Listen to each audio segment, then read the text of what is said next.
शीत युद्ध के परिणाम। देखिए, कल की क्लास में हमने समझा था शीत युद्ध होता क्या है, और आज हम पढ़ेंगे उसके परिणाम क्या क्या हैं।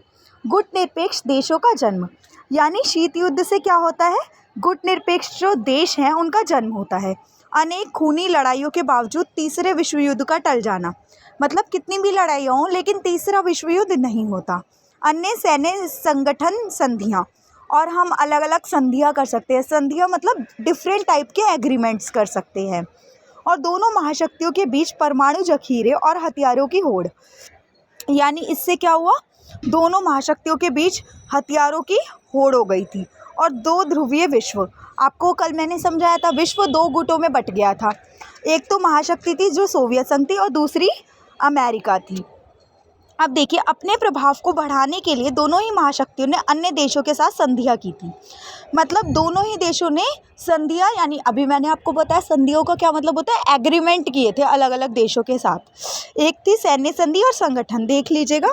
और ये आप अच्छे से याद कर लीजिएगा कि नाटो की संधि कब हुई, 1949 में, और सीटो की संधि 1954 में, और सेंटो की 1955 में।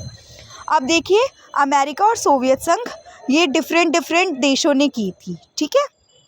अब देखिए, दोनों महाशक्तियों द्वारा परमाणु जखीरे और हथियारों की होड़ कम करने के लिए सकारात्मक कदम उठाए गए। यानी कि दोनों महाशक्तियाँ ये चाहती थी कि जितने भी हथियार वगैरह हैं वो कम करें, मतलब उनका कंपटीशन हम कम से कम करें। इसलिए उन्होंने क्या किया, परमाणु परीक्षण प्रतिबंध संधि की, परमाणु अप्रसार संधि की, परमाणु प्रक्षेपास्त्र परिसीमन संधि की। मतलब ये सारी संधियों के नाम हैं जो अमेरिका और सोवियत संघ ने की थी। संधि मैं आपको बार बार बता रही हूँ, अच्छे से याद कर लीजिएगा। संधि का मतलब होता है एग्रीमेंट्स, जो उस समय नहीं बल्कि आजकल भी होते ही रहते हैं अलग अलग देशों के बीच, डिफरेंट टाइप्स के एग्रीमेंट्स। अब देखिए, सीटो और सेंटो ये क्या थे, अमेरिका ने पूर्वी और दक्षिण पूर्वी एशिया तथा पश्चिम एशिया में गठबंधन का तरीका अपनाया। मतलब अमेरिका ने पूर्वी और दक्षिण एशिया में गठबंधन करने के लिए गठबंधनों को क्या बोला गया था, सीटो और सेंटो। मतलब जो भी उसने गठबंधन किए थे उनके नाम है ये। सीटो, इसकी फुल फॉर्म आपको आ सकती है, एग्जाम में पूछी जा सकती है, South East Asian treaty organisation. और इसकी स्थापना कब हुई थी, 1954 में हुई थी।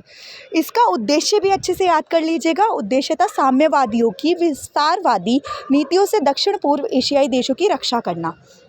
यानी जितने भी साम्यवादी लोग हैं उनकी जो भी नीतियां हैं उनसे दक्षिण देश और दक्षिण पूर्व एशिया देशों की रक्षा करना।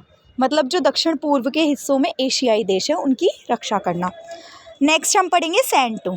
सेंटो का मतलब होता है सेंट्रल ट्रीटी ऑर्गेनाइजेशन। इसकी स्थापना डेट अच्छे से याद कर लीजिएगा, कब हुई थी, 1955 में। और इसका उद्देश्य था सोवियत संघ को मध्य पूर्व से दूर रखना और साम्यवाद के प्रभाव को रोकना। नेक्स्ट टॉपिक हम पढ़ने वाले हैं, शीत युद्ध के दायरे क्या क्या थे। विरोधी खेमों में बैठे देशों के बीच संकट के अवसर आए, युद्ध हुए, संभावना रही मगर कोई बड़ा युद्ध नहीं हुआ। मतलब युद्ध की संभावना होती रही कि युद्ध होने वाला है, लेकिन फिर भी वास्तविकता में कोई भी युद्ध नहीं हुआ। अब देखिए कौन कौन से देश थे वो, कोरिया, वियतनाम, अफगानिस्तान जैसे कुछ क्षेत्रों में अधिक जनहानि हुई और शीत युद्ध के दौरान खूनी लड़ाई हुई। यानी इन देशों में लोगों की हानि हुई। कौन कौन से देशों में, देशों के नाम बिल्कुल अच्छे से याद कर लीजिएगा, कोरिया, वियतनाम और अफगानिस्तान, इन तीनों देशों में हुआ था। अब देखिए नेक्स्ट हम पढ़ेंगे गुटनिरपेक्षता। गुटनिरपेक्षता का अर्थ होता है सभी गुटों से अपने को अलग रखना। आपको पता ही है जैसे कि भारत ने यही नीति अपनाई थी, गुटनिरपेक्षता की नीति, जिसमें भारत ने ना तो अमेरिका का साथ दिया और ना ही पूरी तरीके से वो सोवियत संघ के साथ था। गुटनिरपेक्ष आंदोलन क्या होता है, शीत युद्ध के दौरान दोनों महाशक्तियों के तनाव के बीच एक नए आंदोलन ने जन्म लिया जो दो ध्रुवीयता में बट रहे देशों से अपने आप को अलग रखने के लिए था, जिसका उद्देश्य विश्व शांति था। इस आंदोलन का नाम ही गुटनिरपेक्ष आंदोलन पड़ा, ठीक है। और गुटनिरपेक्ष आंदोलन महाशक्तियों के गुटों में शामिल ना होने का आंदोलन था। मैंने आपको पहले ही बता दिया, जैसे कि मतलब आपको पता ही है उस समय सिर्फ दो ही महाशक्तियाँ थी, एक थी सोवियत संघ और दूसरी थी अमेरिका। तो इंडिया ने, हमारे देश ने ये फैसला लिया, ना तो मैं सोवियत संघ के साथ रहूँगा और ना ही अमेरिका के साथ, मैं दोनों से खुद को अलग रखूँगा। तो इसी नीति को हम गुटनिरपेक्ष कहते हैं, जिसमें देश ने दोनों ही महाशक्तियों से खुद को अलग रखा था। अब देखिए गुटनिरपेक्ष आंदोलन की स्थापना कब हुई थी। इसकी स्थापना सन 1956 में यूगोस्लाविया के जोसेफ ब्रॉज टीटो, भारत के जवाहरलाल नेहरू और मिस्र के गमाल अब्दुल नासिर में एक सफल बैठक की, जिससे गुटनिरपेक्ष आंदोलन का जन्म हुआ। ये बहुत अच्छे से याद कर लीजिएगा कि 1956 में यूगोस्लाविया के किन किन लोगों ने गुटनिरपेक्ष आंदोलन में पार्टिसिपेट किया था। मेनली 3 लोग थे, यूगोस्लाविया के जोसेफ ब्रॉज टीटो, भारत के जवाहरलाल नेहरू और मिस्र के गमाल अब्दुल नासिर। ये नाम इट्स वेरी वेरी इंपॉर्टेंट।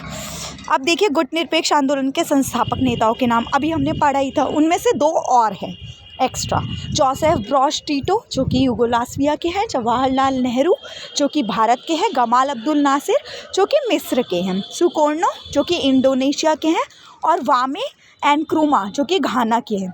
प्रथम विश्व युद्ध सम्मेलन कब हुआ था? ये 1961 में बेलग्रेड में हुआ था और इसमें कितने देश थे?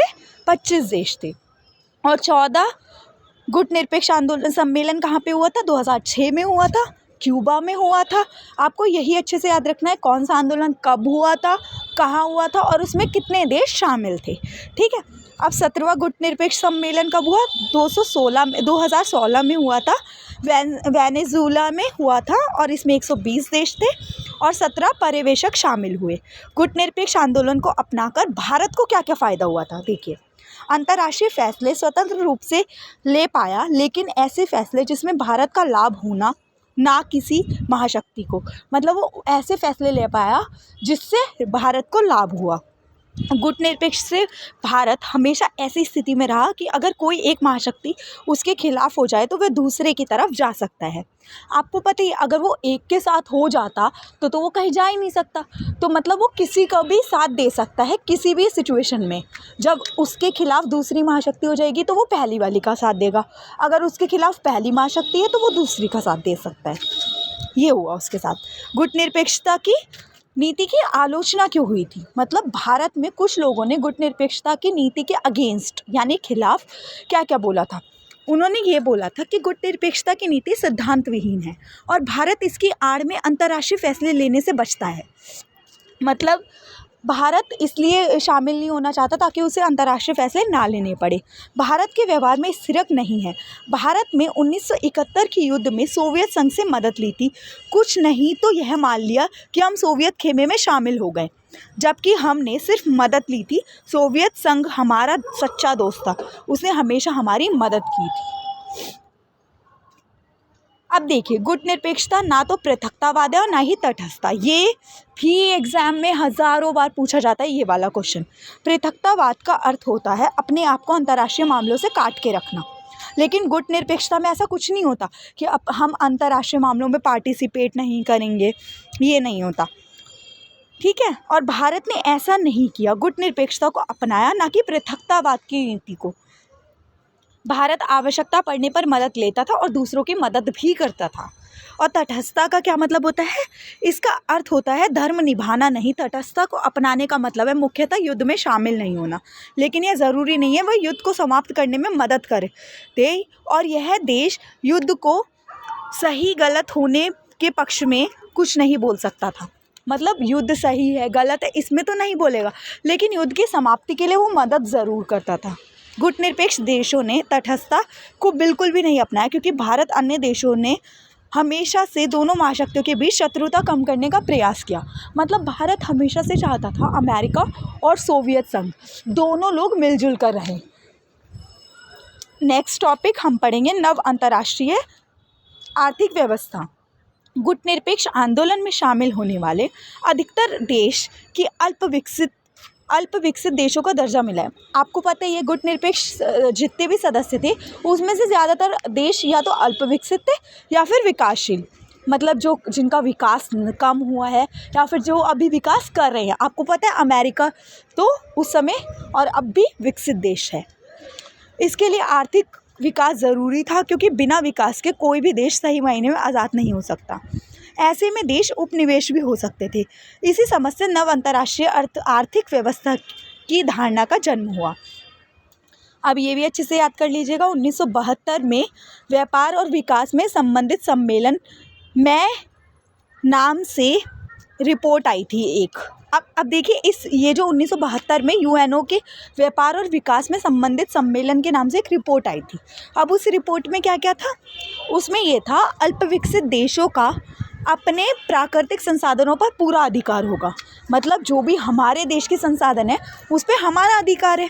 और अल्प विकसित देशों की पहुंच पश्चिमी देशों के बाज़ार तक होगी, यानी वो पश्चिमी देशों में यानी वेस्टर्न कंट्रीज़ में अपना सामान बेच सकते हैं। और पश्चिमी देश में महंगाई या जारी टेक्नोलॉजी की लागत भी कम होगी। अल्प विकसित देशों की भूमिका अंतर्राष्ट्रीय आर्थिक संसाधनों में उनकी भूमिका बढ़ाई जाएगी, यानी कि अंतर्राष्ट्रीय जितने भी संसाधन हैं उनमें उनकी भूमिका बढ़ाई जाएगी।